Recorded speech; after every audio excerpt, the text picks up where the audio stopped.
Olá, pessoal, sejam todos bem-vindos à nossa aula de hoje. Hoje nós vamos abordar joins em SQL. Então, joins em SQL nos permitem combinar dados de duas ou mais tabelas com base em colunas relacionadas, facilitando análises mais completas. Com os joins, a gente consegue cruzar informações e responder perguntas que uma única tabela isolada não conseguiria. Bom, então imaginem que vocês estão desenvolvendo um sistema de reservas para um hotel. Os dados de hóspedes, quartos e reservas, eles estão armazenados em tabelas separadas. O gerente, ele precisa de um relatório consolidado com o nome do hóspede, o tipo de quarto e a data de reserva. Como combinar essas informações para gerar relatórios completos e detalhados? É aí que entram os joins. Então, eles nos permitem integrar os dados de várias tabelas de forma prática e organizada. Os joins, eles são operações essenciais em SQL, que eles servem para combinar os registros, né, de duas ou mais tabelas, como a gente já vem falando. Então, eles funcionam relacionando as colunas comuns entre as tabelas e geralmente utilizando chaves primárias e estrangeiras. Essa técnica ela é fundamental para unir os dados que estão distribuídos em diferentes tabelas, criando uma visão mais unificada e estruturada. Então, utilizar os joins evita redundâncias do banco de dados e mantém a integridade dos dados em bancos de dados relacionais. Então, vamos começar experimentando um conceito simples. Imagine que vocês estão desenvolvendo um sistema para uma loja que registra informações de clientes e pedidos em tabelas separadas. O desafio aqui é combinar esses dados para obter um relatório completo, mostrando o nome do cliente e os pedidos que foram realizados. Como que a gente pode fazer isso de forma prática e eficiente utilizando SQL? Então, convido vocês aí a refletir, né? Como garantir que os dados eles vão estar corretamente integrados sem perder informações importantes? Em que situações seria necessário combinar os dados de diferentes tabelas, como clientes e pedidos, em um único relatório? E pensem também aí nos impactos de trabalhar com dados dispersos e como o uso de técnicas adequadas pode facilitar a gestão e a análise dessas informações. Então, nessa aula, nosso principal objetivo é compreender o conceito e a importância dos joins em SQL, entendendo como eles permitem combinar dados de várias tabelas de forma eficiente e estruturada. Também vamos identificar os diferentes tipos de joins que existem e aprender a escolher o mais adequado para cada situação prática. Por fim, a gente vai aplicar essas técnicas para criar consultas que integrem dados de maneira precisa e completa, garantindo relatórios detalhados e confiáveis. Os joins, eles são operações essenciais em SQL para combinar registros, né, de duas ou mais tabelas, permitindo aí que a gente consiga ter uma visão um pouco mais integrada dos dados. Então, eles são fundamentais em bancos de dados relacionais, porque eles garantem a união das informações que estão distribuídas e, o mais importante, sem gerar redundância. Então, isso permite gerar relatórios completos, por exemplo, relatórios precisos, combinando os dados que estão armazenados separadamente. Por exemplo, imaginem aí um sistema de gestão de vendas. As informações sobre clientes e pedidos geralmente estão em tabelas distintas. Usando joins, a gente consegue criar consultas que integrem essas tabelas e exibam relatórios detalhados com o nome do cliente e os respectivos pedidos realizados. Então, dominar o uso de joins garante mais eficiência na gestão de grandes volumes de informações e também permite criar análises precisas em sistemas complexos. Os joins em SQL, eles podem ser utilizados de diferentes maneiras, dependendo, né, da necessidade de integração dos dados. Os principais tipos de joins são o inner join, o left join, o rick join e o full outer join. Cada tipo de join possui uma aplicação específica e deve ser escolhido conforme a necessidade da aplicação e da análise de dados. Nos próximos slides, a gente vai explorar cada um desses joins com exemplos práticos. Bom, começando pelo Winner Join. O Winner Join ele retorna apenas os registros que possuem correspondência em ambas as tabelas, ou seja, ele combina os dados que tenham um valor em comum nas duas, né, colunas específicas. É o tipo de join mais utilizado, porque ele garante que os resultados contenham apenas as informações que fazem sentido juntas. E é ideal para integrar grandes tabelas e tabelas aí que possuem um relacionamento direto, como por exemplo clientes e pedidos feitos. O left join ele retorna todos os registros da tabela à esquerda, mesmo que não haja correspondência na tabela à direita. Se não houver relação, os campos da tabela da direita aparecem como nulo. E é muito útil quando a gente precisa manter todas as informações de uma tabela principal e complementar os dados com informações adicionais, se existirem. O rig join é o oposto do left join. Então, ele retorna todos os registros da tabela à direita, mesmo que não haja correspondência na tabela à esquerda. Assim como no left join, os campos que não têm correspondência aparecem como nulos. E ele é muito útil quando a prioridade é manter todos os dados e registros da tabela à direita e adicionar dados da tabela da esquerda quando houver correspondência. O full outer join ele combina registros de ambas as tabelas. Então, ele exibe todos os dados, independente de terem correspondência ou não. Quando o registro de uma tabela não encontra correspondência na outra, os campos ausentes são preenchidos como nulo também. E é muito útil para obter uma visão completa dos dados, mesmo quando as tabelas não contêm registros que não têm relação entre si. Bom, vamos pensar em um exemplo prático para entender melhor a escolha do tipo de join.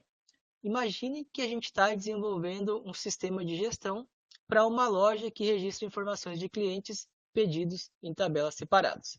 Se a gente quiser um relatório que mostre apenas os clientes que realizaram compras, o inner join seria a melhor escolha, porque ele vai retornar apenas os registros que têm correspondência em ambas as tabelas. Agora, se a gente precisar de uma lista completa de todos os clientes, incluindo aqueles que ainda não realizaram nenhum pedido, o left join é a opção ideal. Isso garante que todos os clientes apareçam no resultado, mesmo que em alguns casos com campo nulo.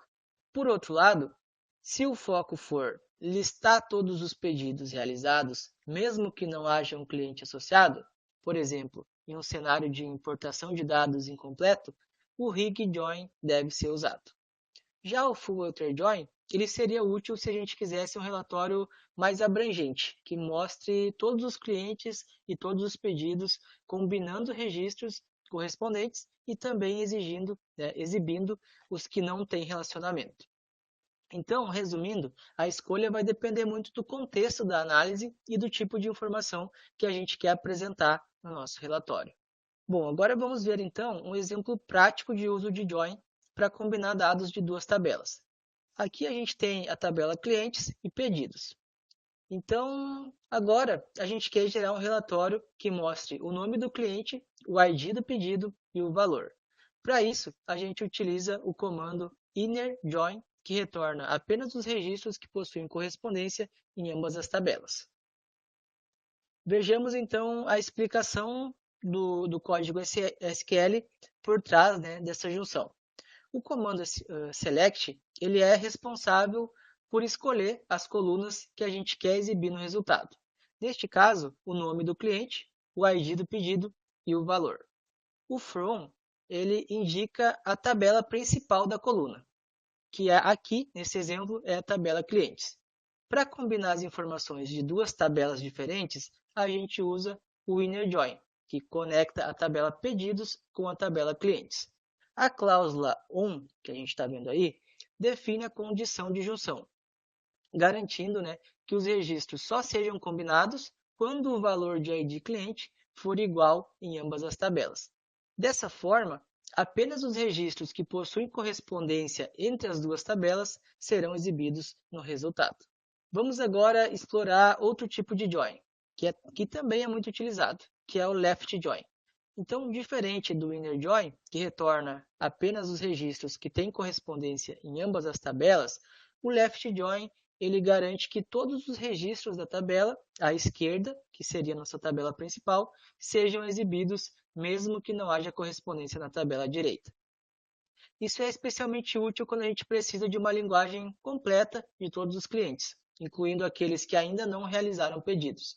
Assim, a gente consegue visualizar tanto os clientes com compras registradas, quanto aqueles que ainda não têm nenhuma transação associada. Perceba que a cliente Ana Costa não realizou nenhum pedido, e mesmo assim ela aparece na lista. Isso ocorre porque o Left Join ele garante que todos os registros da tabela clientes sejam exibidos, mesmo que eles não tenham um pedido associado. Então, os campos ID pedido e valor aparecem como nulo para indicar a ausência de uma correspondência.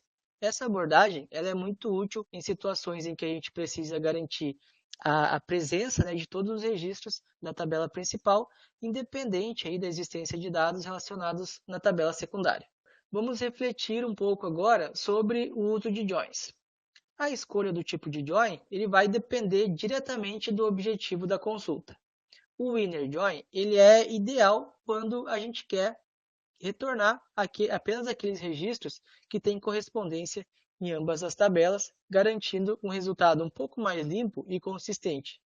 Já o left join ele é vantajoso quando a gente precisa manter todos os registros da tabela principal, mesmo que alguns não tenham dados correspondentes na tabela secundária, o que também é útil em relatórios que mostram dados completos, como por exemplo, né, uma lista de clientes com ou sem pedidos, como a gente viu na prática ali nos slides passados.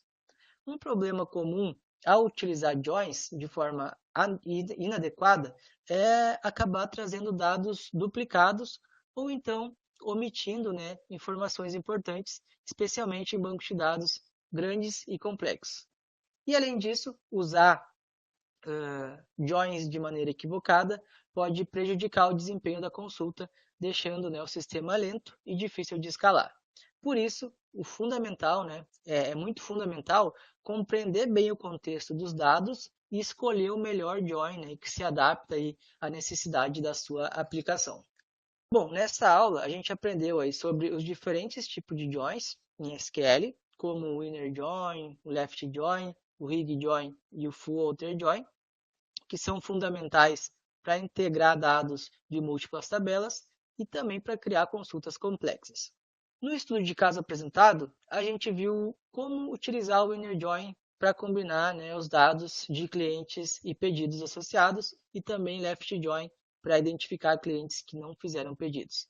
Essas habilidades aí, elas são essenciais no mercado de trabalho, porque elas permitem que a gente consiga criar relatórios avançados e também otimizar a gestão de dados em áreas como desenvolvimento de sistemas e ciência de dados. Resumindo, então, os joins eles são ferramentas poderosas para integrar e analisar os dados em bancos relacionais. Então, continuem praticando, explorando diferentes tipos de joins para consolidar o conhecimento de vocês. Com dedicação, vocês estarão aptos aí e preparados para enfrentar desafios complexos na geração de dados, na gestão de dados, desculpe. Então, bons estudos aí, pessoal, e até a próxima.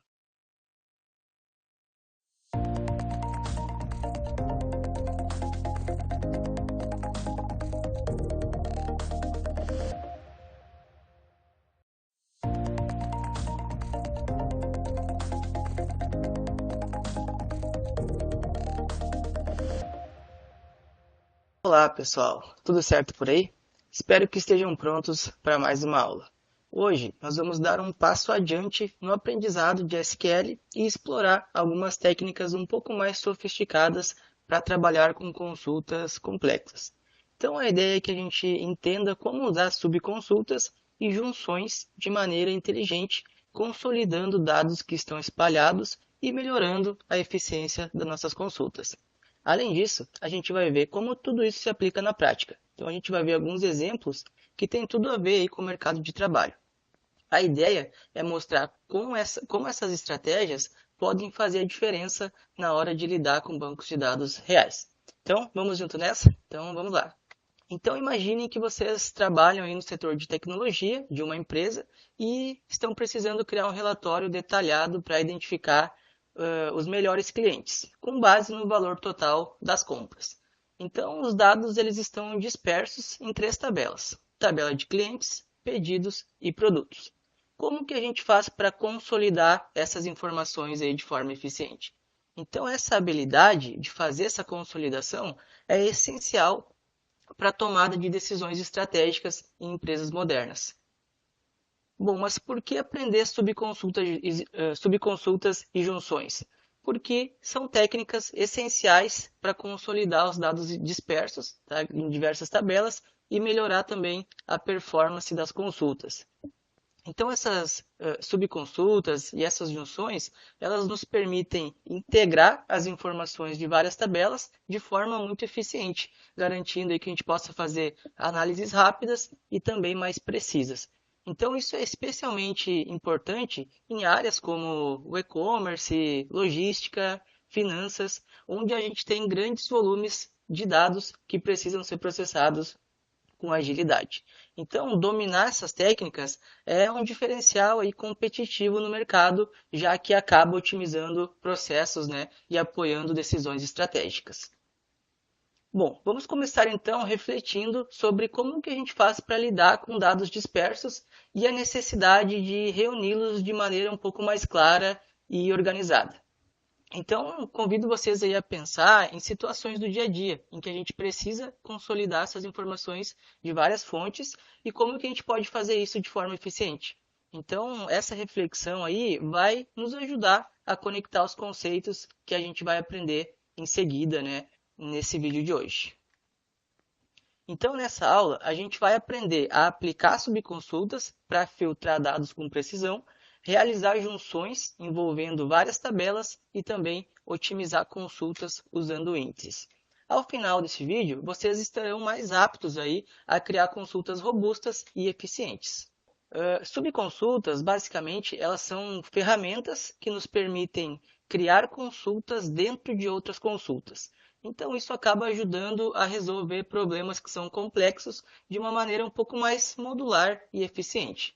Então, essas subconsultas, elas podem ser bem simples ou também elas podem ser correlacionadas, dependendo de como a gente interage com a consulta externa. Já as junções, elas permitem combinar dados de múltiplas tabelas, incluindo, por exemplo, o uso de self-join para relacionamentos internos. Então, para garantir a eficiência também, a gente costuma utilizar índices que aceleram a busca e também acabam otimizando o desempenho das consultas que a gente faz. Bom, começando pela subconsulta simples. Então, as subconsultas simples, elas são utilizadas quando a consulta interna ela retorna um conjunto de resultados que a consulta principal utiliza como critério. Neste exemplo que a gente está vendo aqui no slide, a gente está buscando os nomes dos clientes que fizeram pedidos acima de R$ 1.000. Então, a subconsulta ela vai retornar uma lista de IDs que vai ser utilizada para filtrar os resultados na consulta externa. Subconsultas correlacionadas, por outro lado, elas são executadas repetidamente, uma vez para cada linha da consulta externa. Então, esse tipo de consulta é útil para que a gente consiga criar filtros complexos que dependem de dados específicos de cada registro. Então, nesse exemplo do slide, a gente está vendo basicamente se cada cliente tem pelo menos um pedido com valor superior a R$ 1.000. Agora, partindo para a junção, então, a junção de múltiplas tabelas, ela nos permite consolidar informações que estão dispersas em um único resultado. No exemplo, a gente está integrando as tabelas clientes, pedidos e produtos para obter os nomes dos clientes, produtos comprados e também os valores correspondentes. Então, garantindo, né, que a gente tenha uma visão um pouco mais clara e integrada dos dados. O self-join ele é usado para comparar registros dentro da mesma tabela. Então, isso é muito útil aí para a gente identificar relações internas, como, por exemplo, uma relação entre um funcionário e um gerente. Então, nesse exemplo aqui, a gente está relacionando cada funcionário ao seu respectivo gerente, permitindo então que a gente possa visualizar as conexões hierárquicas de uma maneira um pouco mais clara. Agora, o que são índices, né? Então, índices, eles são estruturas que aceleram a recuperação de dados em consultas SQL, especialmente quando a gente tem grandes volumes de registros. Então, nesse exemplo aqui do slide, a gente está criando um índice na coluna valor da tabela pedidos. E a ideia desse índice é justamente para melhorar a performance para quando a gente for filtrar valores que são muito altos, muito elevados. Então, justamente, né, esses índices, eles ajudam com que a gente consiga reduzir significativamente o tempo de busca, garantindo aí que a gente tenha uma eficiência um pouco maior, né, quando a gente vai fazer consultas complexas. Bom, agora vamos pensar então nas subconsultas aí e nas junções como ferramentas para combinar os dados de diferentes tabelas, como a gente já vem vendo aí nos slides, né?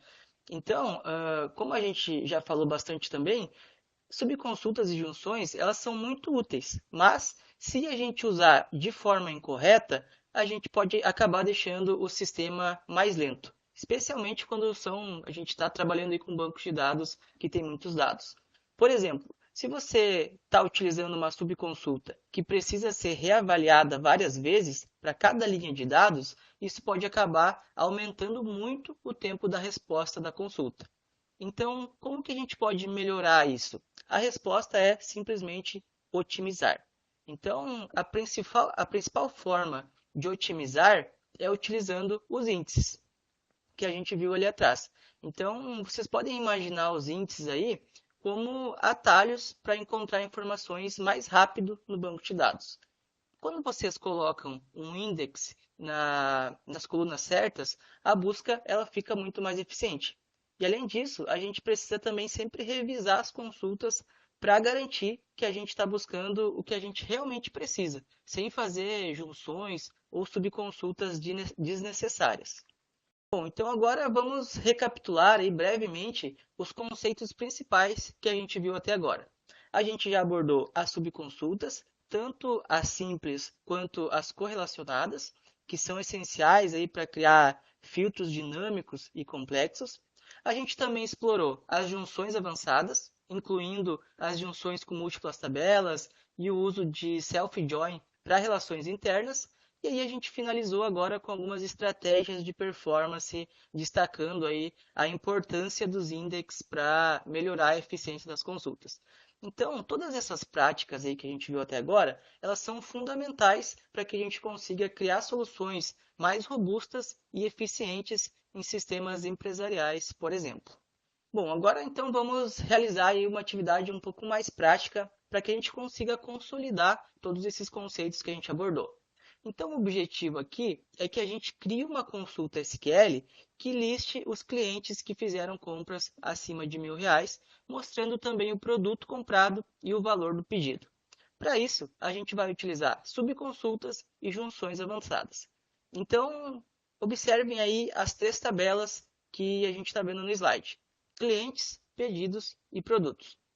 E agora pensem em como que a gente pode fazer para conectar essas informações para obter o resultado que a gente deseja. Bom, aqui está a solução da atividade. Então a gente usa uma junção entre as tabelas clientes, pedidos e produtos para consolidar as informações de nome do cliente, produto comprado e valor do pedido. A cláusula where que a gente tem aqui, ela filtra apenas os pedidos cujo valor é superior a R$ 1.000. E aí, com essa abordagem, a gente consegue garantir que apenas os resultados que são relevantes apareçam. Então, a gente, consequentemente, está fazendo uma otimização aí na consulta.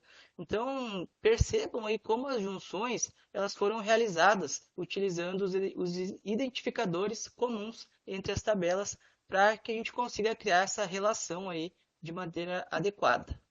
Bom, agora vamos pensar um pouquinho na aplicação prática desse conhecimento.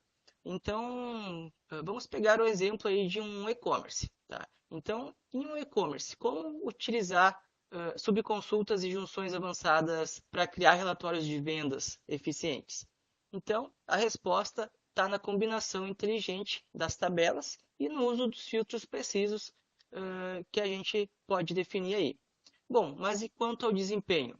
Os índices e a otimização das consultas, elas são essenciais para que a gente consiga reduzir o tempo de resposta e melhorar o desempenho. E aí eu pergunto, vocês já enfrentaram aí lentidão em alguma consulta SQL? Então, existem diversas ferramentas como Explain que ajudam a identificar esses gargalos e otimizar o processo. Então, é importante que a gente reflita sobre esses pontos para que a gente consiga se preparar para apresentar aí soluções mais rápidas e eficientes no mercado de trabalho. Bom, então agora vamos ver um exemplo prático envolvendo aeroportos e voos. Então a gente está querendo listar os passageiros que realizaram voos com valor acima de R$ 2.000, mostrando também qual era o destino do voo. Para essa atividade, a gente está interessado em recuperar o nome, o destino e também o valor da passagem. Então, para isso, a gente vai combinar as três tabelas. Então, a gente vai combinar a tabela de passageiros, a tabela de voos e também a de aeroportos. Então, a gente vai utilizar junções e subconsultas para fazer essa combinação. Tá? Então, esse tipo de consulta aqui, ele seria muito útil para que a gente consiga gerar um relatório, né, de alto valor ou até identificar passageiros VIPs. Tá? Então, é extremamente relevante essa consulta. Bom, mas vamos para a solução então desse exercício.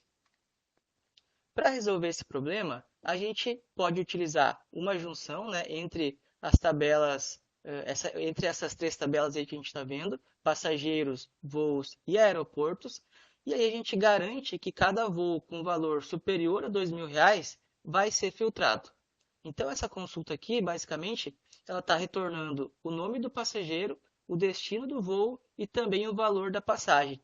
E com essa consulta, a gente consegue identificar rapidamente quem realizou viagens mais caras, o que pode ser útil, né, para fazer análise, aí, como eu falei anteriormente, do público VIP ou até das rotas que são mais procuradas, né, de voos.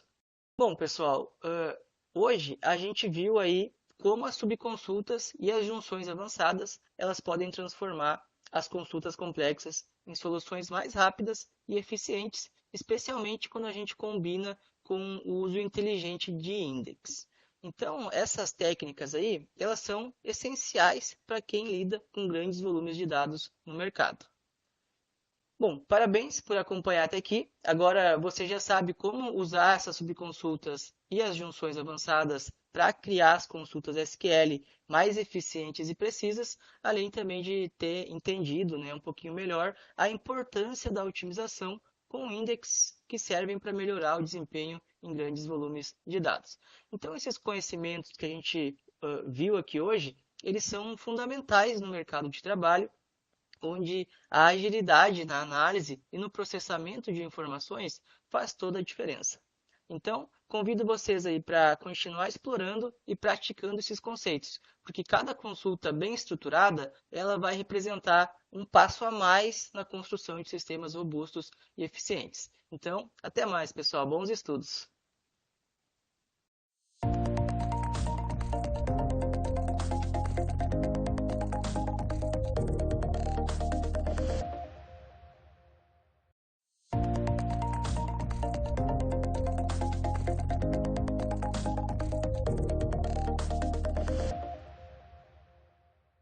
Olá, pessoal. Sejam bem-vindos à nossa aula sobre administração de banco de dados.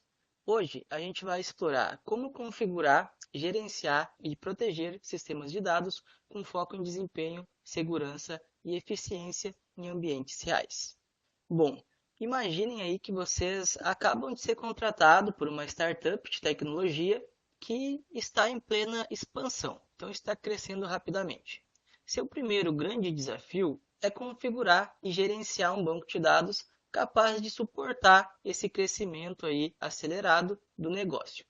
No entanto, o sistema atual ele está apresentando problemas de desempenho e também algumas vulnerabilidades de segurança que estão comprometendo a operação. Além disso, existe a necessidade de integrar o banco com novas aplicações, garantindo acessos seguros e mais monitorados. Como que vocês abordariam a instalação, a configuração e a segurança para resolver esses problemas aí e preparar o sistema para receber demandas futuras? Então, a gente vai explorar juntos, nesse vídeo de hoje, as melhores práticas e estratégias para administrar bancos de dados de forma eficiente e segura. Bom, a administração de banco de dados ela é fundamental para garantir que os sistemas de informação funcionem de forma confiável, segura e escalável. Quando a gente tem um banco de dados que não é bem configurado, as consequências elas podem ser bem graves. A gente pode ter, por exemplo, falhas no sistema, podemos ter vulnerabilidades de segurança e até a perda de dados importantes. Por outro lado, quando a administração ela é bem feita, ela não só suporta o crescimento da empresa, mas também melhora a eficiência das operações e protege informações críticas contra acessos não autorizados. Então, neste vídeo, a gente vai aprender um pouquinho melhor como que a gente faz para implementar algumas práticas que garantam aí um ambiente de dados seguro e eficiente, justamente para proporcionar o suporte para que aquele exemplo, né, da startup possa crescer de uma maneira sustentável. Então, vamos começar fazendo um exercício de reflexão. Então, imagine aí que vocês estão configurando um banco de dados para um sistema de e-commerce que precisa suportar milhões de acessos simultâneos, ou seja, pessoas acessando aquele sistema no mesmo horário, né, de forma simultânea. Então, quais seriam as primeiras preocupações que a gente teria? Talvez garantir que o sistema não fique lento ou que os dados dos clientes estejam seguros. Agora, pense em um banco de dados aí já existente que apresenta lentidão em horário de pico. Que tipo de ajuste a gente podia fazer para melhorar o desempenho? Além disso, que estratégia a gente poderia usar, estratégia de segurança, né, que a gente poderia adotar para evitar o vazamento daquelas informações que são sensíveis? Então a gente vai explorar juntos essas possibilidades ao longo dessa aula e a gente vai compreender também como diferentes configurações podem impactar diretamente a eficiência e a segurança desses sistemas. Então, a gente vai se aprofundar um pouquinho nos principais conceitos e principais práticas da administração de banco de dados, entendendo um pouquinho melhor como configurar e gerenciar tanto sistemas aí que precisam garantir tanto o desempenho quanto a segurança. Então, aqui o nosso foco vai ser em compreender os fundamentos dos SGBDs, que são principalmente os SGBDs mais populares, e explorar algumas estratégias que nos permitam proteger essas informações aí que são sensíveis e também nos permitam otimizar a eficiência dos sistemas, mesmo quando a gente tem esses cenários de alta demanda, como a gente viu nos slides anteriores. Então, a ideia é que no final deste vídeo, vocês estejam aí mais preparados para aplicar essas práticas no seu dia a dia profissional, né, enfrentando os desafios que surgem de gestão de dados com um pouco mais de confiança e também habilidade. Bom, agora que a gente já entendeu a importância da administração de banco de dados, a gente vai partir para a prática. Então, o primeiro passo que a gente vai fazer aqui é instalar um SGBD popular. Então, a gente vai instalar o MySQL. Tá? Para isso, a gente vai baixar a versão gratuita e amplamente utilizada, chamada MySQL Community, né, Server, que é diretamente, a gente tem aqui, né, o link para o site oficial. Durante essa instalação aí, é importante escolher a configuração adequada, como por exemplo o tipo de servidor e as permissões de rede, justamente para garantir o funcionamento correto do banco de dados. E aí, após finalizar esse processo de instalação, a gente vai utilizar o MySQL Workbench, que é uma ferramenta gráfica que facilita a gestão e a administração dos bancos de dados. Então, importante, pessoal, certifiquem-se aí de definir uma senha segura para o usuário root, tá? E verifiquem se a porta padrão, que normalmente é 3306, ela está liberada no firewall. Se ela não estiver liberada, a gente pode ter problemas de acesso. Bom, se precisar de ajuda, né, para esses passos, vocês podem utilizar aí o link desse vídeo no YouTube, que vai mostrar aí um tutorial completo de como fazer essa instalação. Bom, após a instalação do MySQL, é fundamental realizar algumas configurações iniciais para que a gente consiga garantir tanto o desempenho quanto também a segurança do sistema. O arquivo de configuração principal que a gente tem, ele é chamado de my.ini, tá? E ele permite ajustar parâmetros críticos, como por exemplo, o uso de memória e o número máximo de conexões simultâneas. Além disso, a gente pode utilizar o comando MySQL Security Installation para reforçar a segurança. Então a gente consegue eliminar, por exemplo, contas anônimas, desativando logins remotos do usuário root e também aplicando, né, algumas políticas de senha que são robustas. Outra prática recomendada é criar usuários específicos para cada aplicação. Então, esses usuários específicos, eles vão ter permissões mais restritas, evitando, né, que aplicações aí acessem funções administrativas que não deveriam ser acessadas. Então, essas medidas que a gente falou aí, que eu falei para vocês, né, na verdade, elas ajudam a manter o ambiente seguro e com alta performance, mesmo naquelas situações, né, de grande demanda que a gente falou anteriormente. Bom, vamos lá então, pessoal. Nesse slide, a gente vai aprender como criar um usuário no MySQL e conceder os privilégios necessários para que ele possa trabalhar aí com os bancos de dados. Então, primeiro, a gente precisa acessar o MySQL com a conta de root. Para isso, a gente pode utilizar o comando mysql-u root-p. Então, basicamente, esse comando ele vai pedir a senha do administrador e vai nos dar acesso ao console do MySQL. O próximo passo é criar um novo usuário. Então a gente faz isso com o comando create user. Então a gente precisa especificar o nome do usuário, entre aspas simples, seguido do endereço de acesso, que nesse caso aqui é o localhost.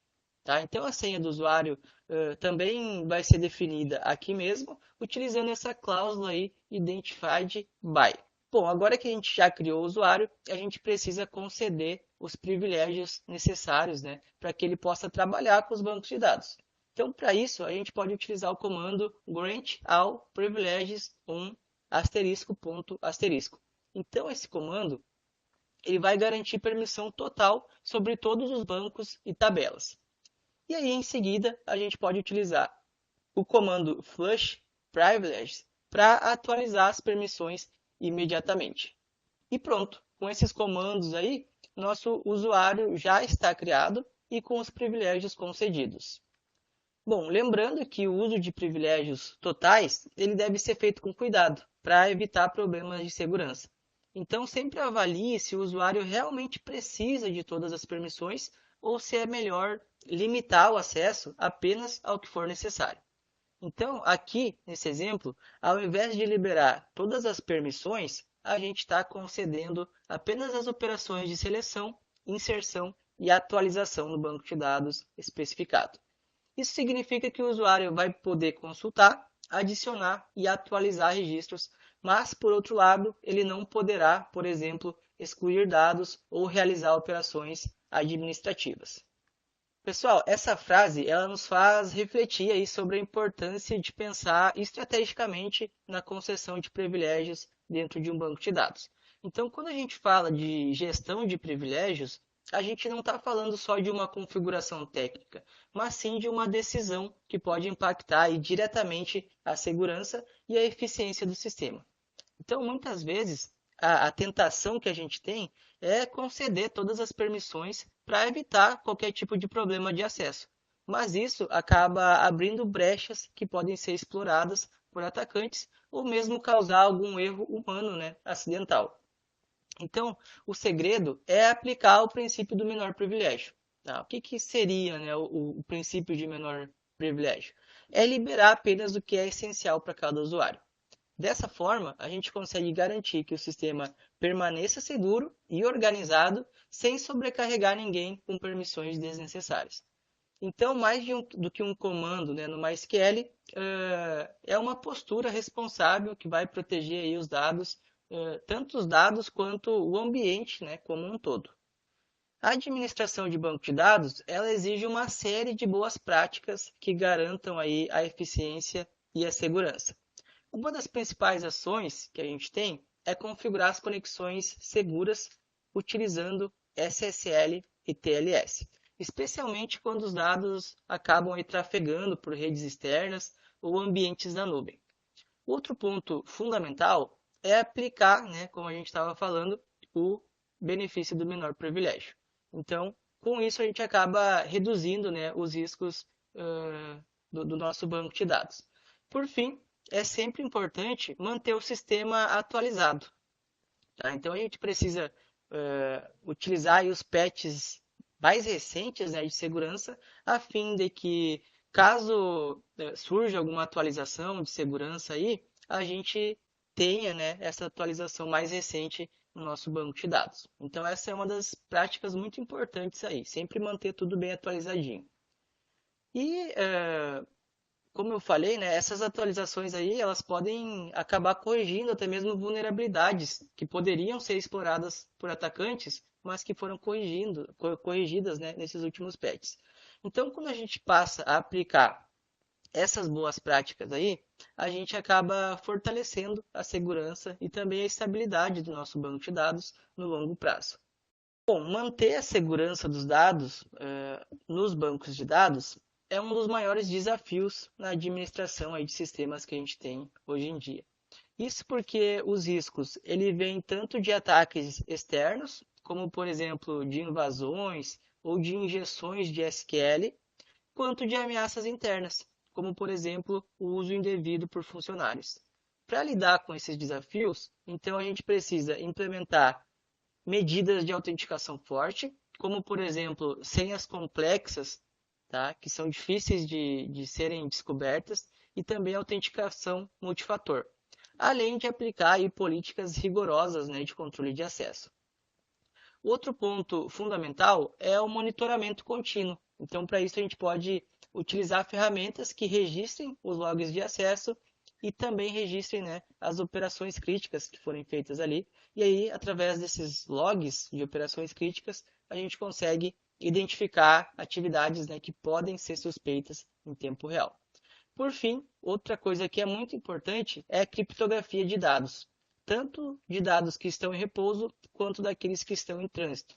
A criptografia ela vai garantir que mesmo em acesso, né, não autorizado, caso um hacker, por exemplo, consiga acessar o nosso banco de dados de uma forma não autorizada, a criptografia vai garantir que essas informações elas permaneçam protegidas, porque o hacker não vai conseguir identificar as informações que estão salvas ali dentro.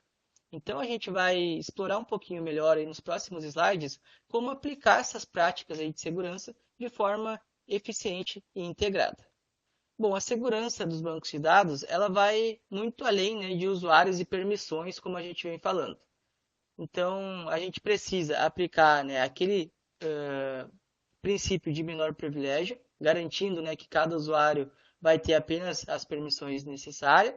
A gente precisa fazer, né, esse monitoramento contínuo e também algo que a gente precisa fazer é os backups, tá? Então, a gente precisa fazer backups regulares. A ideia é armazenar, tá, esses backups em locais seguros e de preferência criptografados também, para garantir que caso ocorra, né, uma falha ou um ataque, que a gente consiga recuperar esses dados, tá? Então a gente precisa integrar todas essas boas práticas aí no nosso dia a dia para que a gente consiga proteger informações sensíveis e garantir, né, a continuidade das operações. Bom, agora eu vou mostrar então como fazer um backup de banco de dados utilizando o MySQL Workbench, que é uma ferramenta gráfica. Então essa ferramenta ela é super prática para quem prefere, né, uma interface mais amigável. Então, para a gente fazer um backup, primeiro a gente precisa abrir, né, o MySQL Workbench e se conectar ao nosso servidor MySQL. Na tela inicial, a gente precisa procurar pela opção de exportação de dados. Na seção normalmente essa opção de exportação de dados, ela fica nessa seção de gerenciamento na barra lateral que a gente está vendo aqui no slide.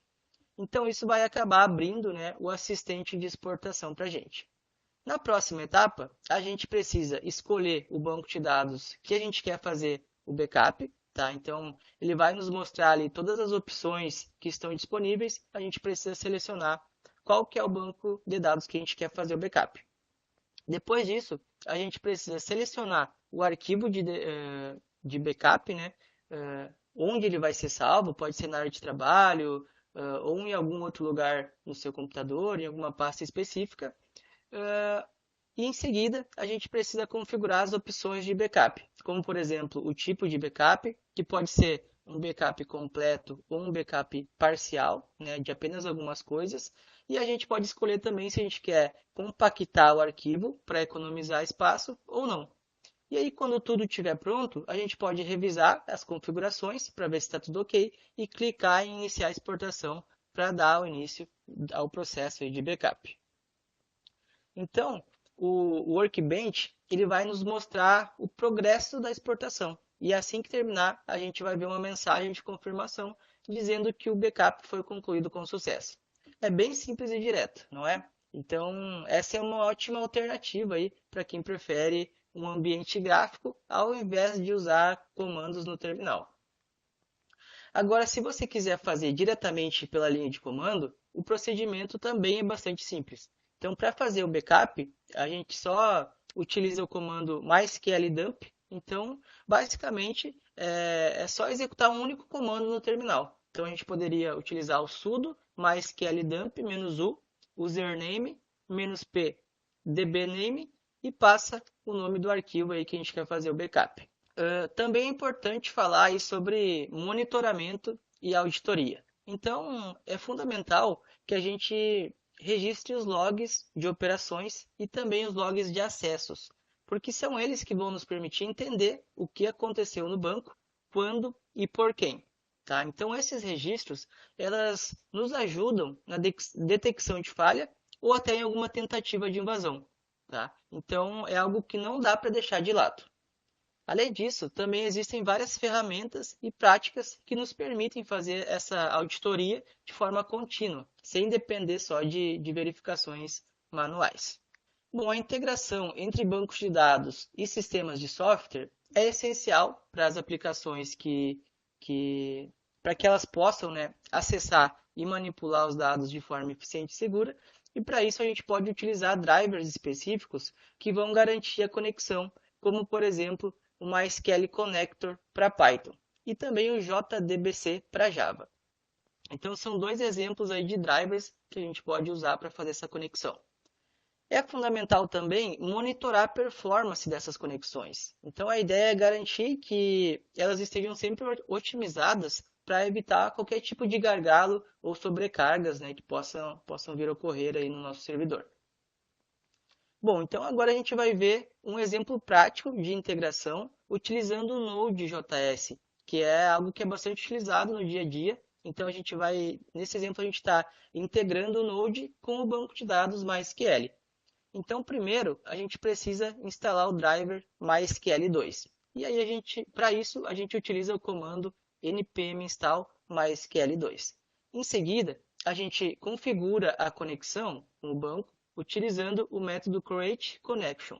Então a gente precisa informar o host, o usuário, a senha e também o banco de dados. Depois disso, a gente está executando uma consulta simples, como por exemplo, select asterisco from usuários, e a gente está exibindo os resultados no console. E por fim, a gente encerra a conexão com o conexão.end, que é para liberar os recursos do computador. Então, basicamente, essa prática aí nos garante a eficiência e evita a sobrecarga no servidor. Bom, pessoal, então nessa aula a gente viu a importância, né, da administração dos bancos de dados para que a gente consiga garantir a eficiência, a segurança e a escalabilidade dos sistemas. Então a gente explorou desde as práticas fundamentais, como a instalação e a configuração de SGBDs, controle de acesso com usuários, regras. Também vimos auditoria, monitoramento contínuo, como que a gente faz para integrar, né, um banco de dados com sistemas de software. Então, tudo isso no mercado de trabalho, elas são habilidades altamente valorizadas. Tá? Em qualquer setor, como tecnologia, saúde, comércio eletrônico. Então, imagine, por exemplo, um analista de dados em uma fintech, garantindo que os dados financeiros estejam sempre seguros e acessíveis, apenas por aqueles usuários, né, que são autorizados. Ou sei lá, um desenvolvedor back-end que está integrando um banco de dados robusto com uma aplicação web para garantir, né, que tenha desempenho e que os dados estejam protegidos, né, os dados dos clientes. Então, basicamente, dominar essas técnicas faz a diferença na prática e também contribui para o sucesso de projetos, né, que exigem que a gente tenha confiabilidade e também escalabilidade. Agora que vocês já aprenderam sobre administração de banco de dados, é hora de colocar os conhecimentos em prática. Então, continue explorando, praticando e aplicando o que foi discutido neste vídeo. Então, lembre-se, dominar esses conceitos faz a diferença no mercado de trabalho e também acaba abrindo portas para diversas oportunidades na área de tecnologia. Então, obrigado por assistir e bons estudos!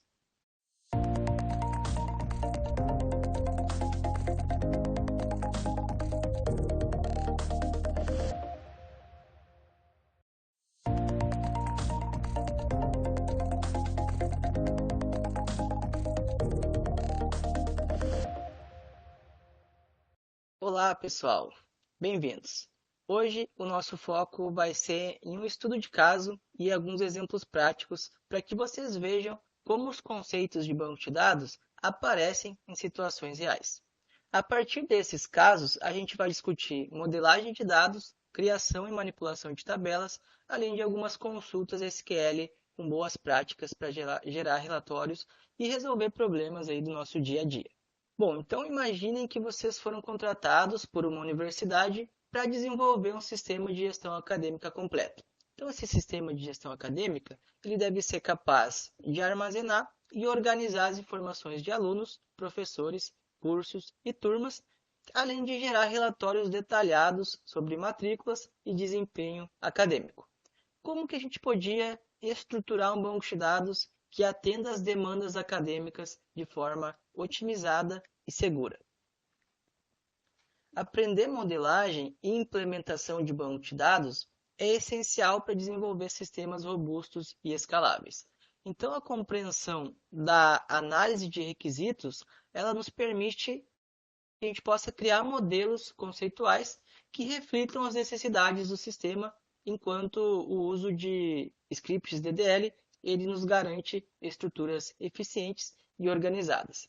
Além disso, dominar consultas complexas e procedimentos armazenados nos possibilita extrair informações precisas e também nos possibilita aí, otimizar o desempenho do banco de dados, garantindo que ele funcione sempre de uma forma segura e eficaz.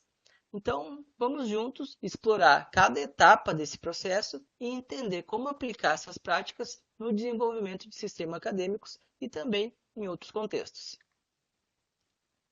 Bom, vamos então começar explorando juntos as possibilidades que o processo de modelagem e implementação nos oferece. A ideia aqui é pensar em diferentes maneiras de estruturar os dados de um sistema acadêmico, considerando desde a modelagem conceitual até a criação das tabelas físicas e das consultas complexas. Então, que tal experimentar diferentes estruturas de relacionamentos para verificar qual delas é mais eficiente? Outra possibilidade interessante é criar consultas que cruzem os dados de múltiplas tabelas, extraindo relatórios completos e precisos. Então, essa etapa de experimentação ela é fundamental para entender na prática como cada decisão que a gente toma na modelagem ela pode impactar a eficiência e a usabilidade do sistema final. Agora que a gente já tem uma visão geral do que a gente vai abordar nesse vídeo, vamos falar um pouquinho sobre os objetivos que a gente quer alcançar com o conteúdo de hoje. Nossa primeira meta aqui é projetar modelos conceituais a partir da análise de requisitos reais. Isso significa que vocês vão ser capazes de interpretar um cenário do mundo real, como por exemplo o de uma instituição de ensino, e transformar essas informações em um diagrama de entidade e relacionamento bem estruturado. Então essa etapa ela é fundamental para garantir que o banco de dados reflita corretamente o que o sistema realmente precisa representar. Em seguida, a gente tem a segunda meta, que é implementar bancos de dados relacionais a partir de modelos lógicos. Aqui, a gente vai pegar o modelo criado anteriormente e traduzi-lo para comandos SQL, criando tabelas e populando-as com dados reais. Então, a gente vai praticar comandos e entender como estruturar um banco de dados relacional de forma clara e eficiente. E por fim, a gente tem a nossa terceira meta, que é criar consultas SQL com junções múltiplas para a geração de relatórios personalizados. Então, isso é essencial para que a gente consiga transformar dados brutos em informações mais úteis. Então, a gente vai aprender a cruzar os dados entre diferentes tabelas, utilizar aliases para tornar as consultas mais legíveis e também vamos aprender a aplicar filtros e ordenações para gerar relatórios que seriam úteis, né, em um sistema real.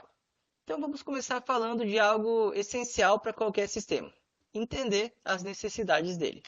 É como planejar uma viagem antes de arrumar as malas. No contexto de um sistema acadêmico, a gente precisa definir bem quem serão os usuários, por exemplo, alunos, professores, e o que o sistema precisa fazer, como, por exemplo, gerenciar matrículas, registrar notas, organizar as turmas. Então, quanto mais clara essa análise inicial que a gente faz, melhor vai ser o nosso resultado final. Depois de entender as necessidades, a gente precisa transformar tudo isso em algo visual e estruturado. A modelagem conceitual é como criar um mapa da viagem. Então, ela vai nos mostrar o que cada elemento representa e como ele se conecta com os outros. Sem isso, a gente corre o risco de se perder, né, no meio do caminho. A modelagem conceitual ela vai traduzir os requisitos em representações estruturadas. Então, aí surge o modelo entidade de relacionamento, conhecido como MER, que visa justamente identificar as entidades do nosso sistema e como que elas estão relacionadas. Então, o MER ele é a base para a criação aí do nosso banco de dados. Bom, agora então é hora de desenhar o nosso banco de dados. Então, o DER ele é como um diagrama que vai mostrar todas as peças aí do nosso quebra-cabeça e como elas estão encaixadas. Então, imaginem ver ali alunos, professores e disciplinas e como tudo está interligado. Isso acaba a planejar de forma clara e também a evitar confusão na hora de implementar. Então, nesse diagrama aqui, percebam que o aluno ele está relacionado com uma disciplina quando ele está cursando. Na verdade, uma disciplina ela é cadastrada e ela pode não ter nenhum aluno, porque ela recém foi criada. Ou também ela pode ter vários alunos. Então, o mesmo ocorre com um aluno. Ao se matricular na instituição, ele ainda pode não estar associado a uma disciplina, mas depois disso ele pode estar em várias. Então a gente chama isso de uma relação zero para muitos, ou zero para N. Ela é chamada de cardinalidade. Então percebam aí que no exemplo dessa aula, a gente está assumindo que o registro de uma disciplina, em um dado momento, é associado a exatamente um professor. Então não existe uma disciplina sem o professor, e não existe disciplina com múltiplos professores. Já o professor, por sua vez, ele pode administrar várias disciplinas. Portanto, a gente define a cardinalidade entre professor e disciplina como um para muitos.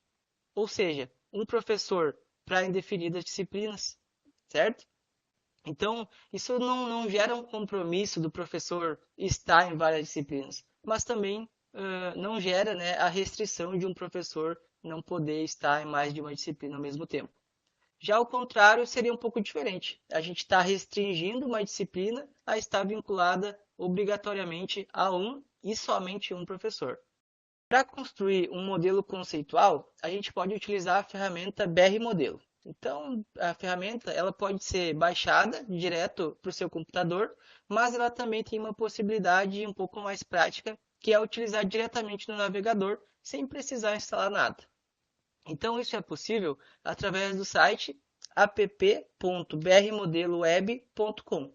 Então, vocês precisam acessar esse site e criar uma conta. Depois disso, é só criar em nova modelagem e escolher um nome para essa modelagem aí. Então, vejam aí como é simples. A gente só precisa clicar nos componentes da barra lateral da esquerda e escolher os nomes para as entidades. Então, as entidades elas são representadas pelos retângulos e aí a gente consegue adicionar relacionamentos, adicionar atributos e assim por diante. Então, vamos ver como ficaria o nosso diagrama pronto. Então, o nosso diagrama completo, para aquele sistema que a gente está modelando, né, de uma universidade, ele ficaria parecido com isso. Então, a gente tem aqui, né, um cenário um pouco mais simplificado, apenas com 3 entidades, né, e relacionamentos simples entre elas. E aí, tanto o modelo conceitual quanto a ferramenta BR Modelo, elas nos oferecem inúmeras outras possibilidades, incluindo, por exemplo, modelagem de relacionamentos ternários, ou seja, quando um relacionamento possui uma associação entre mais de 2 entidades. Então, reparem aqui nessa figura que a gente já adicionou também os atributos, tá? Que não estavam presentes anteriormente. São aqueles que são aqueles preenchidos ali com a bolinha preta, elas são as nossas chaves primárias. Então, com o BR Modelo, a gente consegue fazer toda essa modelagem aqui das nossas entidades, relacionamentos e também dos atributos. Depois de desenhar o conceito com o MER, a gente precisa de um passo intermediário antes de partir para a implementação física do banco de dados, que é o modelo. Ele é como aquele rascunho detalhado que define as regras do jogo. Então, ele vai dizer quais são os tipos de dados, as restrições e também as conexões entre as tabelas, mas ainda sem se prender a uma ferramenta específica ou a um SGBD específico. Então, é como se a gente fosse planejar a planta da casa, mas ainda sem escolher os materiais, tá? Isso nos garante que a gente saiba exatamente como as informações elas vão se conectar antes de que a gente passe para a prática. Então, vamos imaginar agora um diagrama que representa o modelo lógico do sistema acadêmico. Então, a gente pode imaginar também um sistema médico, né? Então, o nosso modelo lógico, ele já teria a representação das tabelas, que antes eram entidades no modelo conceitual. No sistema médico, né, a gente poderia ter a tabela médico, por exemplo, que teria informações específicas, como informação do registro, né, CRM, que é o Conselho Regional de Medicina. Esse registro, ele seria o nosso identificador único de um médico, tá? Nossa chave primária. Supondo, né, que o registro inclua números e caracteres, a gente pode definir o tipo de dados como caractere. Já no exemplo da tabela de tratamento, a gente tem um dado que representa a data, portanto, ele vai receber o tipo data, tá? O CPF, ele poderia ser um tipo de dado numérico, se não existisse, né, a possibilidade de um CPF começar com zero, tá? Mas se tiver, né, por exemplo, essa possibilidade, a gente pode utilizar um tipo de caractere. Bom, agora voltando à ideia, né, do nosso sistema acadêmico, depois de ter visto aí um sistema médico também, que é um sistema que tem bastante hoje em dia, né? Então, vamos voltar à ideia do sistema acadêmico. Então, veja como que a gente poderia transformar aquele nosso modelo conceitual que a gente fez anteriormente em um modelo lógico, tá? Então, ao clicar em adicionar diagrama, aqui no MySQL, a gente vai ver uma tela que lembra bastante aquela do BR Modelo que a gente viu anteriormente. Mas aqui a gente tem algumas opções que são um pouco diferentes. Tá? Então, para começar, a gente não tem mais entidades, porque no modelo lógico esse conceito é transformado em tabelas. Ao adicionar uma tabela, a gente pode escolher um nome e também adicionar suas colunas. Vejam aqui no slide um exemplo de como seria a modelagem das tabelas aluno, disciplina e professor. Então percebam que as chaves primárias elas são identificadas com um ícone amarelo de chave. Para fazer isso, a gente precisa marcar a opção de PK no momento de criação das colunas. Mas você percebeu que aqui a gente ainda não tem os relacionamentos? Tá? Para criar esses relacionamentos entre as tabelas, a gente pode acessar a aba de Foreign Key, que em português significa chave estrangeira, e a gente pode acessar esse Foreign Key dentro desse menu aí de criação de tabelas. Então a gente acessa o menu, né, de criação de tabelas, seleciona o nome do relacionamento que a gente quer que seja a nossa Foreign Key, e aí a gente pode informar quais são os campos e a chave estrangeira. Então na tabela atual, a gente tem aqui o ID aluno, né, da tabela de disciplinas, tá? E chave primária na tabela de origem, que nesse caso seria o ID aluno da tabela aluno. Então percebam que, por conveniência, a gente está chamando ambos os campos de ID aluno. Mas isso é apenas uma forma para facilitar um pouco a identificação desse relacionamento para a gente que é humano, né? Para o SGBD, o que importa é essa declaração explícita de qual campo está relacionado com o outro em duas tabelas. Então a gente poderia ter chamado o ID aluno apenas de ID, se a gente quisesse, ou mesmo de número de matrícula na tabela aluno e continuar chamando ID aluno na tabela disciplina. Tá? O mesmo deve ser feito para a relação entre professor e disciplina. Então a gente precisaria criar também essa chave estrangeira, definindo, né, esses atributos que serão, né, as nossas chaves estrangeiras para relacionar as duas tabelas. Beleza, agora que o planejamento está pronto, a gente vai partir para a prática. Então a gente vai utilizar o SQL, em particular os comandos da linguagem de definição de dados, que são os comandos DDL, para criar as tabelas estruturadas do modelo lógico. Então, o script DDL é como colocar a mão na massa e construir, né, as estruturas do nosso banco.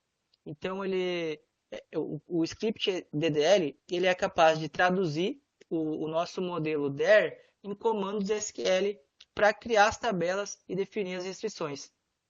Então, ele acaba assegurando aí que o banco ele tenha uma estrutura certa para suportar as operações planejadas. A ideia é basicamente criar tabelas, definir as chaves e garantir que os dados fiquem bem organizados. Então, nesse exemplo do slide, a gente está criando as tabelas professor e disciplina. Então, o comando createTable, ele define a estrutura das tabelas, incluindo, por exemplo, os atributos, os tipos de dados e as restrições de integridade.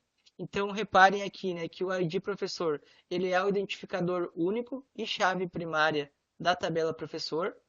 Ele também está presente na disciplina, para que uma disciplina possa ser relacionada exclusivamente a um professor e não seja cadastrada, né, sem um professor associado, já que a gente utilizou as palavras-chave not null, que representa não nulo em português. E aí, atributos textuais como nome e e-mail, por exemplo, eles possuem uma capacidade para armazenar até 100 caracteres. Por isso que a gente define varchar, abre e fecha parênteses, com o número 100 dentro. Bom, após criar as tabelas, a gente precisa inserir os dados de exemplo. Então, isso nos permite testar as funcionalidades e garantir que tudo está funcionando conforme planejado. Ou seja, depois de que a gente ergueu, né, as estruturas, a gente precisa colocar vidas no sistema. Tá? Isso seria inserir os dados no nosso sistema. Então, vamos cadastrar aqui professores e disciplinas para testar como tudo isso se comportaria. Para fazer isso, a gente utilizaria o comando insertInto, que nos permite especificar o nome da tabela, os campos em que se deseja inserir os dados, os campos aqui definidos como not null, eles devem obrigatoriamente aparecer nessa parte, e por fim, os valores. Tá? Percebam que os valores eles precisam respeitar os tipos que a gente definiu previamente na estrutura da tabela com o comando DDL. Por exemplo, o ID professor ele é um inteiro, mas o nome e o e-mail são caracteres literais. Portanto, esses dois campos eles precisam de aspas simples, diferente dos inteiros que não requerem aspas. Para desenvolver um banco de dados que realmente seja eficiente, a gente precisa seguir aí, né, uma sequência lógica, desde a análise dos requisitos, que a gente viu lá no início, passando pelos modelos conceituais e lógico, até a implementação através do script DDL. Se a gente seguir esses passos aí, né, um atrás do outro, a gente vai conseguir ter uma estrutura bem clara e também integrada, evitando, né, consequentemente, problemas futuros. Agora, vamos criar uma consulta que combine as tabelas professor, disciplina e curso, para que a gente consiga obter uma lista detalhada com as seguintes informações: nome do professor, nome da disciplina, nome do aluno, semestre da disciplina, carga horária da disciplina. Então, essa consulta é daquelas bem completas, né, que juntam várias tabelas e trazem um relatório bem bacana, né, bem completo. Então, a gente pega aqui o nome do professor, a disciplina que ele ministra, os alunos que estão matriculados e também o semestre da turma. Tudo organizado aqui de uma forma bem clara. Para isso, a gente utiliza vários joins, e aí a gente pode dar apelidos para as tabelas para deixar o código mais enxuto. No final, a gente ainda pode ordenar os resultados pelo nome do professor da disciplina e também do aluno, para ficar um pouco mais fácil de visualizar. É tipo um tudo em um da gestão acadêmica.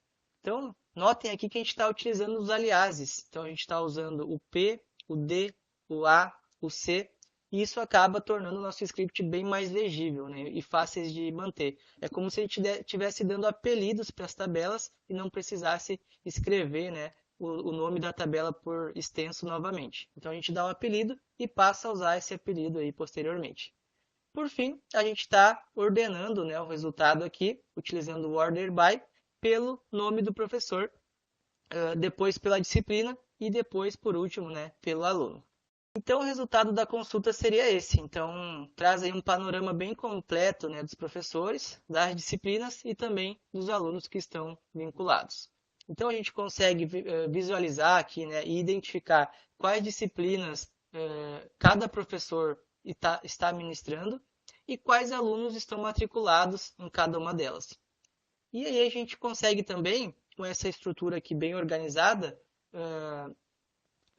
verificar, né, acompanhar, né, fazer um acompanhamento acadêmico e também um acompanhamento da gestão pedagógica. Então, como a gente organizou, né, por semestres, então a gente tem essa facilidade de fazer esse acompanhamento.